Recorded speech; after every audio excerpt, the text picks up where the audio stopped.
Tiga orang wanita tiba-tiba saja menghilang tanpa jejak setelah menemui seorang wanita yang mengaku bisa meramal nasib. Pihak berwenang segera melakukan penyidikan dan diketahui ketiganya sudah tidak bernyawa. Jasad mereka bertiga ditemukan dalam kondisi sudah diolah menjadi sabun dan juga kue. Pelakunya adalah seorang wanita tua yang dikenal sebagai sosok yang sangat ramah dan juga keibuan. Ketika ditangkap, dia sama sekali tidak merasa bersalah. Dia berkata, "Saya melakukan ini agar keluarga saya bisa selamat dari kutukan." Inilah kasus tentang kasih sayang seorang ibu yang berubah menjadi serangkaian kejadian yang sangat menakutkan.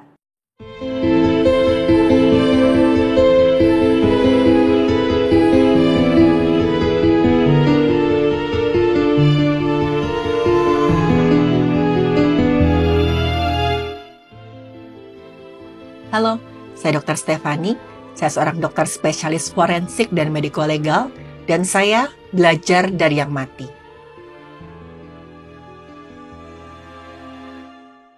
Kasus ini dimulai dari seorang wanita yang bernama Serafina Mariano. Serafina adalah seorang gadis yang sangat cantik dan berasal dari keluarga yang kaya raya. Dari kecil hidupnya bisa dikatakan sempurna. Serafina dikelilingi oleh orang-orang yang sangat menyayanginya karena kecantikannya. Sampai satu hari, waktu Serafina masih berusia 15 tahun, ada seorang laki-laki yang jatuh cinta pada Serafina. Tapi ini bukan awal yang baik. Ini justru menjadi awal bencana dalam hidup Serafina. Nama laki-laki itu Mariano. Dia berasal dari keluarga yang status ekonominya bisa dikatakan jauh di bawah Serafina. Mariano jatuh cinta ketika melihat kecantikannya Serafina. Gara-gara perbedaan status mereka ini, Mariano awalnya hanya berani memperhatikan Serafina secara diam-diam. Dia menahan kekagumannya, sekaligus menahan cemburu setiap kali melihat Serafina didekati laki-laki lain yang jauh lebih tampan dan juga kaya dari dirinya. Tapi lama-kelamaan perasaan Mariano semakin gak terkendali. Mariano sering banget merasa frustasi karena merasa Serafina tidak akan pernah menjadi miliknya. Dan puncaknya, suatu hari ketika Mariano menguntit Serafina yang baru saja pulang dari sebuah pesta. Saat itu Mariano melakukan tindakan tidak senonoh pada Serafina. Udah pasti kejadian itu membuat Serafina sangat syok dan juga trauma. Serafina nggak berani menceritakan kejadian itu pada siapapun.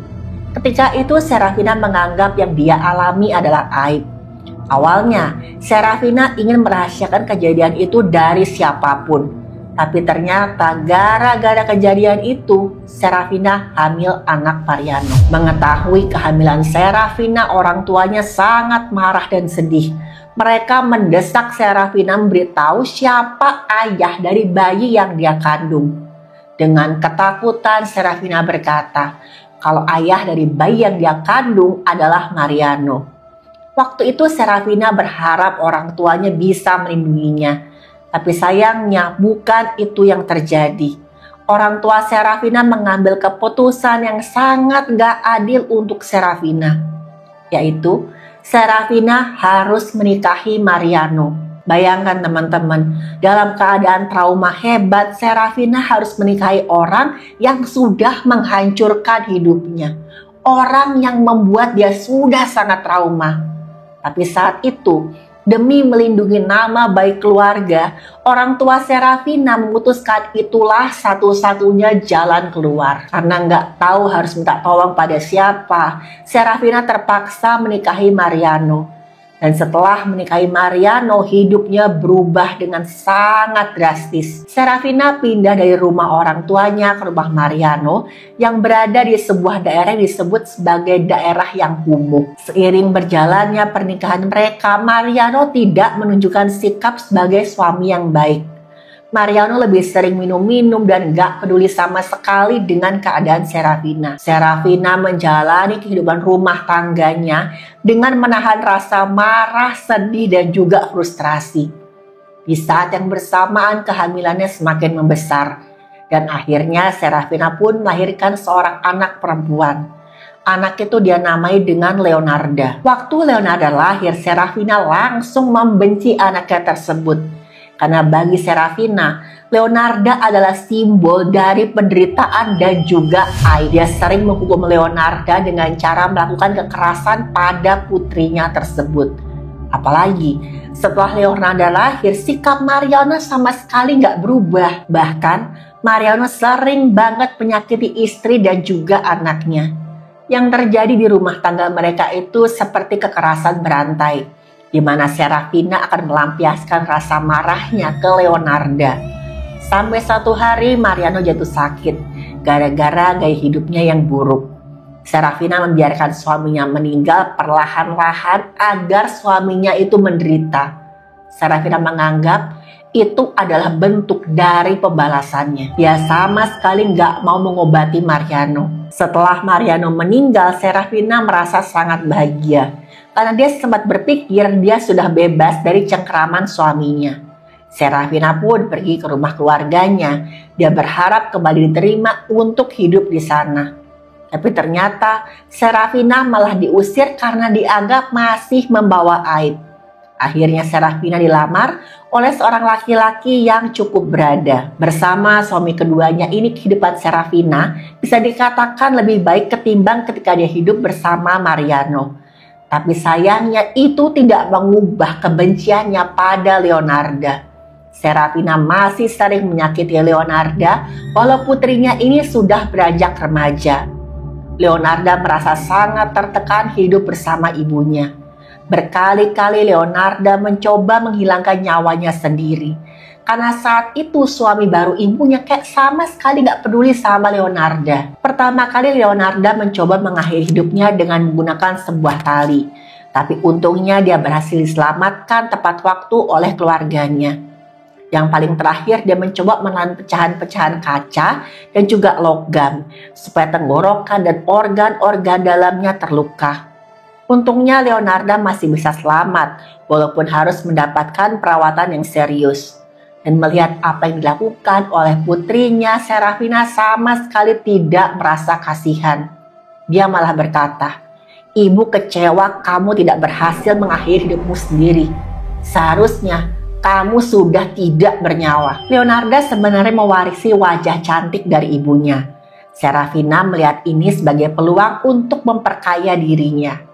Serafina bertekad mencarikan calon suami dari keluarga kaya raya untuk Leonarda.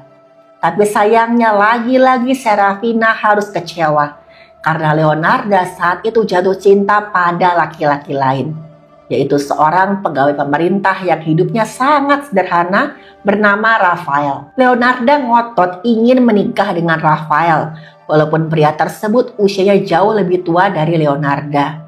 Ketika dia sudah berusia 21 tahun, Leonarda pun menikah dengan Rafael tanpa sepengetahuan keluarganya.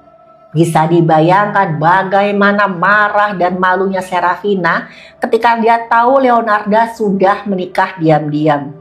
Serafina langsung mengusir Leonarda dari rumah dan menyumpahi anaknya itu. "Ibu mengutuk kamu dan suami kamu. Kalian berdua tidak akan pernah bahagia sepanjang hidup kalian." Saat itu Leonarda percaya bahwa kutukan dari ibunya akan terus mengikutinya. Pernikahan Leonarda dan Rafael itu bisa dikatakan enggak berjalan mulus. Karena Leonarda masih menyimpan trauma yang sangat mendalam. Dia menderita gangguan kejiwaan seperti serangan panik dan juga insomnia hebat. Yang dialami oleh Leonarda disebut juga dengan PTSD. Atau Post Traumatic Stress Disorder, gangguan mental yang muncul setelah seseorang mengalami satu peristiwa yang sangat traumatis. Penderitanya akan mengalami gejala-gejala seperti mimpi buruk, gangguan tidur, emosi nggak stabil, sampai serangan panik. Pada kasus Leonarda, kekerasan bertahun-tahun yang dia terima dari Serafina udah pasti menimbulkan trauma yang mendalam. Setiap kali dia mengalami trauma, bagian otak akan mengaktifkan sistem stres, yaitu hipotalamus, kelenjar pituitari, dan juga adrenal. Karena kejadian ini terus-menerus berulang, maka terjadilah perubahan struktur dan juga fungsi pada otaknya Leonarda. Bagian otak yang mendeteksi ancaman akan bekerja secara hiperaktif. Sementara bagian yang menekan reaksi emosi berlebihan justru akan semakin melemah. Inilah yang dialami oleh Leonarda. Dia terus-menerus merasa dikejar ketakutan. Walaupun setelah menikah dia dan suaminya pindah ke kota lain, tapi trauma itu terus mengikutinya. Apalagi Leonarda percaya kalau kutukan ibunya ini nyata dan akan terus mengikutinya. Pernikahan Leonarda dan Rafael juga mengalami cobaan yang cukup berat dari luar. Leonarda pernah hamil, tapi kemudian mengalami keguguran. Mereka berdua juga terlibat kasus penipuan sampai harus dibui selama beberapa saat. Setelah dibui, mereka juga diusir secara paksa oleh penduduk kota karena mereka sudah tidak diterima lagi di sana. Dan di kota yang baru mereka mencoba memulai hidup yang baru. Tapi sayangnya di tengah-tengah usaha mereka membangun hidup yang baru, terjadilah bencana gempa bumi dan rumah mereka pun hancur. Akhirnya mereka berhasil membuat rumah kecil di sebuah kota. Di sanalah hidup Leonarda bisa dikatakan mulai lebih stabil. Leonarda membuka toko kecil yang menjual sabun buatan sendiri. Leonarda juga dikenal sebagai sosok wanita yang baik dan ramah pada pelanggan-pelanggannya. Gak ada satu orang pun yang tahu kalau di balik sosok wanita yang keibuan dan juga ramah itu ada seorang wanita yang menyimpan begitu banyak luka dan trauma. Di kota yang baru ini pun pernikahan Leonarda dan Rafael itu bisa dikatakan tidak bisa berjalan dengan mulus. Rafael kesulitan mendapatkan pekerjaan. Dan dia pun mulai minum minuman untuk melampiaskan semua rasa frustrasinya. Melihat ini, Leonarda pun akhirnya mengusir suaminya dari rumah. Ketika itu Leonarda sudah punya 4 orang anak. Otomatis Leonarda menganggap 4 orang anaknya itu adalah harganya yang sangat-sangat berharga. Dan harus dia lindungi bagaimanapun caranya. Karena udah jelas ya teman-teman, Leonarda sudah kehilangan banyak hal. Dan 4 orang anaknya ini nggak boleh sampai hilang dari hidupnya. Perlu teman-teman tahu, perjuangan Leonarda untuk punya keturunan itu sama sekali nggak mudah. Jadi saat pertama menikah, Leonarda itu sudah hamil sebanyak 17 kali. Tapi nggak semua kehamilannya berhasil. Karena Leonarda mengalami 3 kali keguguran, 10 orang anaknya meninggal dunia ketika masih kecil. Hanya 4 orang anaknya yang masih hidup sampai usia dewasa. Dari keempat orang anaknya ini, Leonarda paling sayang sama anak laki-lakinya yang bernama Giuseppe. Apapun yang Giuseppe inginkan pasti akan diusahakan oleh Leonarda. Walaupun Leonarda juga punya anak-anak yang lain dan juga sayang sama anak-anaknya, tapi sayangnya Leonarda ke Giuseppe ini jauh lebih besar. Bahkan ketika Giuseppe beranjak dewasa, Leonarda seperti mengurung Giuseppe di rumah. Dia nggak ingin anak ini banyak keluar rumah. Giuseppe hanya keluar ketika dia mulai kuliah. Intinya Leonarda nggak mau kehilangan putranya itu. Saking nggak maunya kehilangan anak, Leonarda pernah mengunjungi seorang peramal. Bukannya mendapat ketenangan, peramal ini malah mengatakan sesuatu yang menambah ketakutannya Leonarda. Peramal itu bilang, Anda sudah dikutuk untuk mendapatkan nasib yang sangat buruk, Bu. Semua sudah tertulis di garis tangan Anda. Di tangan kanan saya melihat adanya penjara. Di tangan kiri saya melihat rumah sakit jiwa khusus penjahat. Dan ini udah pasti membuat Leonarda sangat ketakutan. Leonarda yang sangat panik, dia takut kehilangan anak-anaknya, mulai mempelajari okultisme atau ilmu gaib. Seakan-akan sangat terobsesi, Leonarda membaca buku sihir, mempelajari ramalan, menghafal berbagai macam mantra, dan juga melakukan sejumlah ritual. Dia berharap dengan menguasai ilmu-ilmu gaib itu dia bisa melindungi keluarganya. Karena banyak orang menganggap dia ahli sihir, ahli ramalan, Leonarda akhirnya membuka usaha ramalan di rumahnya. Karena banyak yang menganggap Leonarda ini adalah ahli spiritual yang sangat terkenal. Bisa dikatakan paranormal atau dukun. Mereka nggak segan-segan bayar mahal untuk jasa ramalan Leonarda.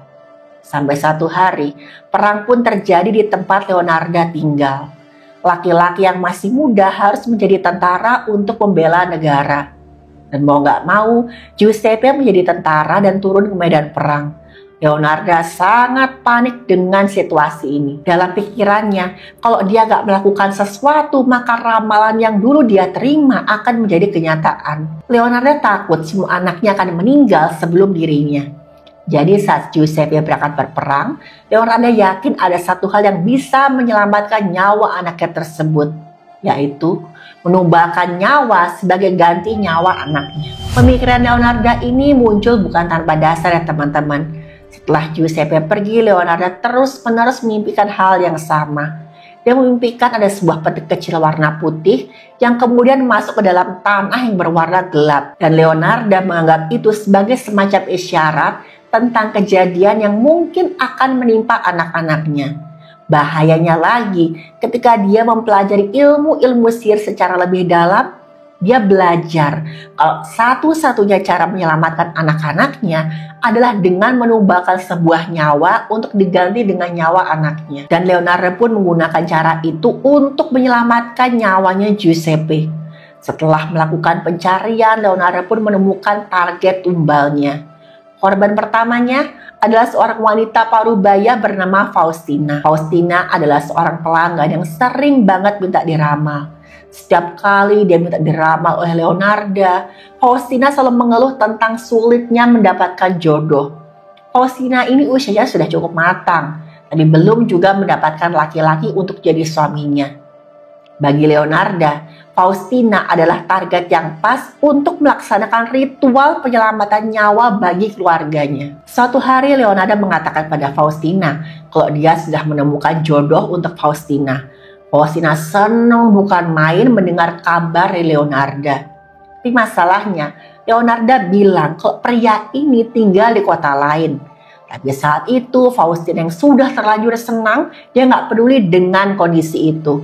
Mulailah Faustina mempersiapkan diri untuk ketemu dengan pria pujaannya ini di kota lain. Leonarda berjanji akan menemani Faustina. Tapi sebelum berangkat, Leonarda meminta Faustina untuk menulis beberapa surat. Isi suratnya mengatakan Faustina pergi ke kota lain untuk menikah dengan laki-laki pujaannya. Leonarda bilang, nanti dia yang akan mengirimkan surat itu untuk keluarganya Faustina, supaya Faustina bisa fokus dengan proses perjodohannya dengan laki-laki tadi.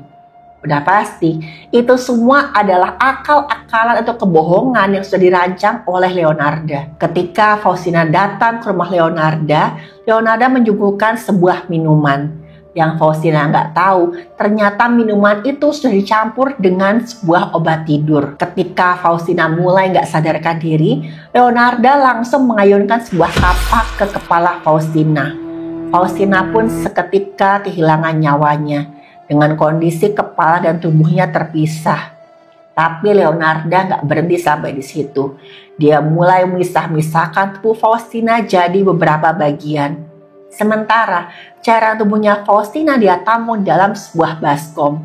Setelahnya, bagian-bagian tubuh Faustina dia rebus dengan soda kaustik hingga larut seperti bubur. Buat teman-teman yang belum tahu, soda kaustik itu adalah bahan kimia dengan punya sifatnya tuh basa yang sangat-sangat kuat. Bentuknya padat seperti serpihan atau butiran dan mudah larut dalam air. Biasanya bahan ini digunakan untuk anti sumbat di saluran air atau bahan untuk pembuat sabun.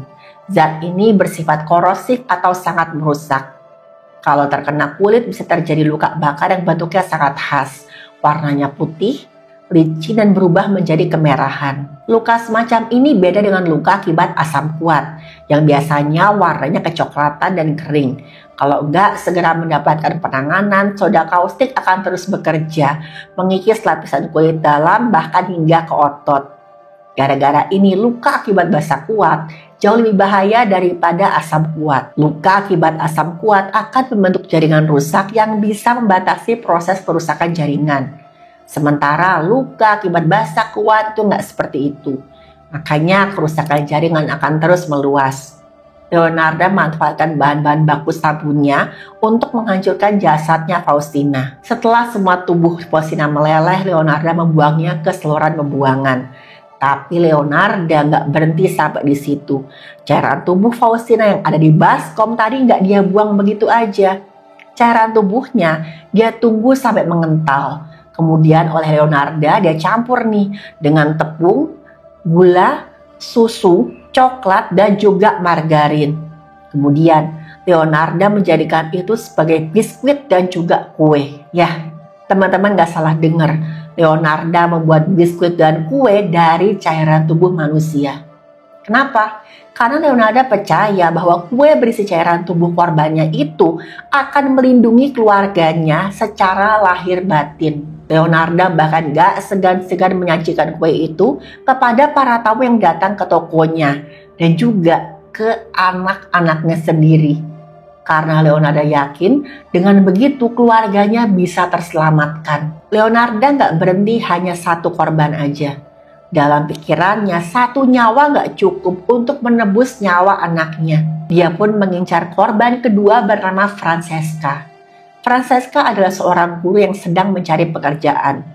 Leonarda pura-pura menawari Francesca lowongan bekerja di sebuah sekolah elit yang ada di kota lain. Francesca percaya dan sama seperti Faustina, dia disuruh menulis surat-surat perpisahan sebelum berangkat. Ketika memasuki rumahnya Leonarda, Francesca mengalami nasib yang sama seperti Faustina. Dia nggak sadarkan diri, kepalanya dihantam, tubuhnya dipisah-pisahkan, lalu kemudian direbus sampai meleleh. Francesca juga dijadikan bahan untuk membuat kue oleh Leonarda. Tapi saat itu entah kenapa muncul sebuah ide di kepalanya Leonarda ketika melihat jaringan lemak yang ada di tubuhnya Francesca. Leonarda mengambil sebagian jaringan lemak Francesca dan kemudian mengolahnya menjadi sabun. Sabun itu kemudian dijual belikan. Teman-teman bayangin deh apa yang dialami oleh orang-orang terdekatnya Leonarda. Dari yang makan kue buatan si wanita tua baik hati ini sampai yang menggunakan sabun buatannya untuk membersihkan diri. Mereka semua sama sekali nggak tahu kalau ada campuran tubuh manusia di kue dan juga di sabun yang mereka gunakan. Walaupun sudah ada 2 korban kehilangan nyawanya, Leonarda tetap nggak mau berhenti. Dia kemudian mengincar korban ketiga yang bernama Virginia. Virginia ini beda dengan korban-korban lainnya karena dia adalah orang yang bisa dikatakan cukup terkenal. Virginia adalah merupakan seorang mantan penyanyi opera yang sudah tampil keliling dunia. Lagi-lagi, Leonarda memancing korbannya dengan menggunakan ilmu ramalannya. Dia bilang kepada Virginia kalau sebentar lagi Virginia akan mendapatkan pekerjaan sebagai penyanyi terkenal di kota lain. Selain itu, Leonarda juga mengatakan kalau ada seorang pria yang mau melamar Virginia. Dan pada akhirnya Virginia pun bernasib sama seperti 2 korban lainnya. Jadi hilangkan nyawanya oleh Leonarda dan tubuhnya dijadikan bahan pembuatan kue dan juga sabun.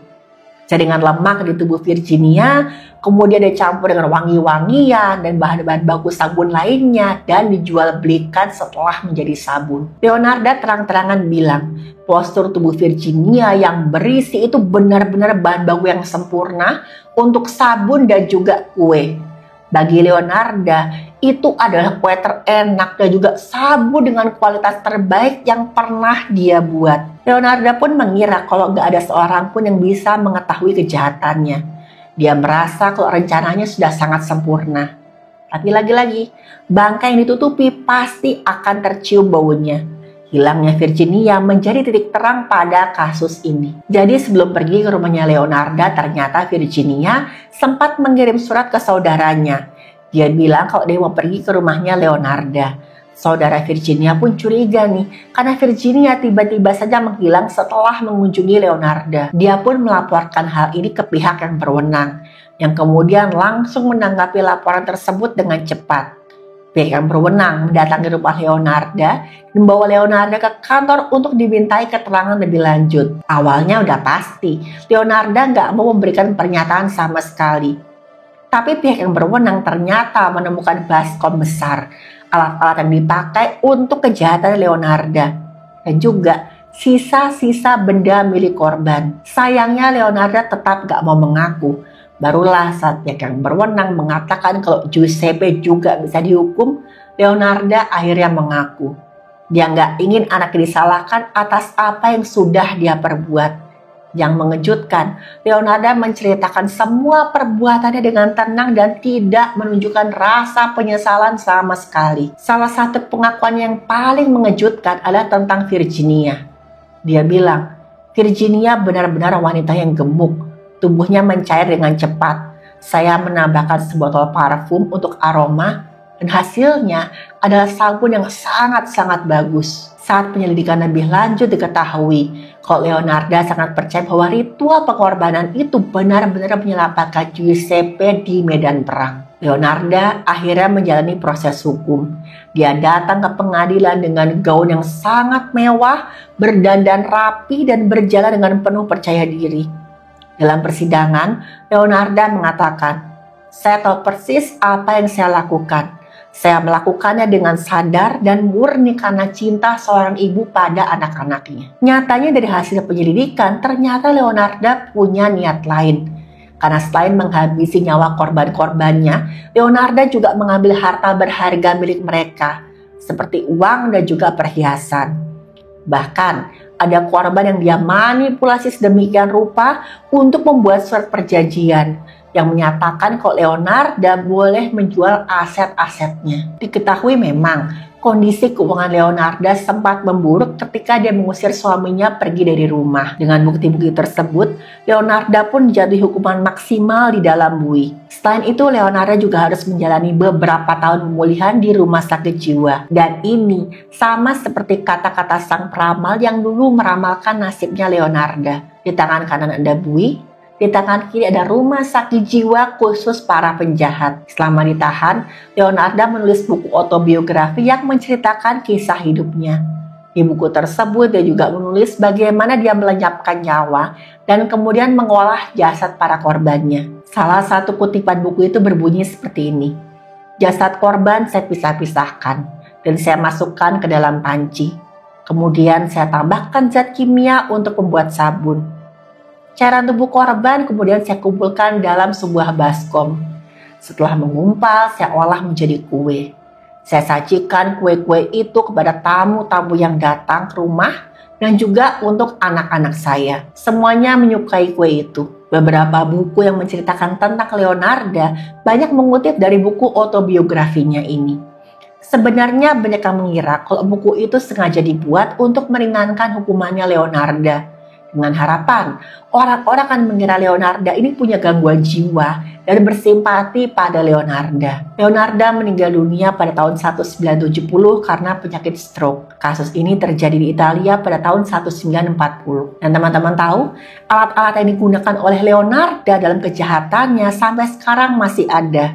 Alat-alat tersebut dipajang di Museum Kriminologi Roma. Sebagai pengingat, kalau kasih sayang seorang ibu yang seharusnya indah pun, kalau sudah berubah menjadi obsesi, bisa berujung pada tragedi yang sangat mengerikan. Teman-teman, kasus Leonarda mengajarkan kita tentang bagaimana luka masa kecil bisa membentuk pribadi kita ke depannya. Seperti Leonarda yang gak pernah mendapat kasih sayang dari orang tuanya. Dia pun ingin membuktikan kalau dirinya bisa menjadi ibu yang sangat hebat. Tapi nyatanya, cintanya dibungkus oleh ketakutan dan juga delusi. Ketika dirinya kehilangan akal sehat, tragedi pun gak bisa dihindari.